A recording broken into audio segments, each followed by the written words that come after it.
Tears flow freely down her cheeks as she stands in limbo, not knowing where or when they will ever get to have a proper shelter. For Elizabeth Akinyi and her 7 children, the coronavirus outbreak continues to upend their lives now that her casual job isn't paying off as before. Mimi nilikuwa na deni ya landlady ya 6,000. Tukasikizana nitahama. Sasa wakati tulisikizana nitahama, walikuwa wamekuja, nimerudi hivi, ndio huyo ashanitolea vitu nje. Na wakati alikuwa anatoa vitu nje, mimi sikuwa, nilikuwa nimetoka.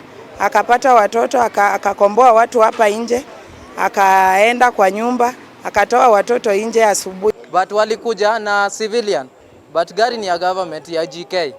Ile harakati nilikuja hapa, nikauliza huyo kijana, mbona unafanyia mama hivi? Kwa sababu huyo mama ni mwenye akona watoto wadogo. Umesikia? Sasa watoto wadogo kama huyu mdogo anaweza kuaje analala kwa mvua? Hiyo ni kitu yenye serikali anafaa kuangalia, kila mmoja anafaa kukuwa na right yake. The single mother who depends on casual jobs to feed her young ones says she attempted to convince the house owner to allow them in during the wake of the coronavirus scare but got empty promises. Sikukataa kulipa, hata nilikuwa nimempea surety. Nilikuwa nimempea gas na side moja ya kabati ambayo ako nayo hata hajatoa. Hii mama ni kupigwa teke na kafurushwa nje. Mama wakati alikuwa anabeba mtoto kwa mgongo alipigwa teke akaangusha nje. Hiyo sio roho ya Hutu.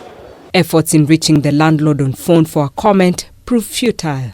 According to Part 3 of the Landlord and Tenant Act, the rent payable for any premises shall be determined by mutual agreement. A landlord shall not increase the rent charged to a tenant for a rented premises without giving the tenant at least 90 days written notice of intention.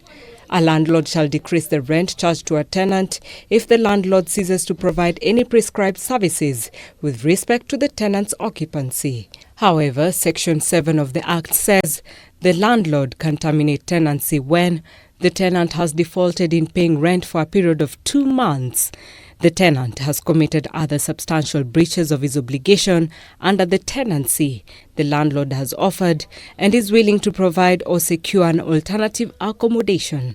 In Akinyi's case, both the landlord and tenant may have recourse in law on this rental dispute. However, in times like this, debate is rife on whether or not this is purely a matter of law or a case where human empathy should apply. Brenda Cheriot, K24 Evening Edition.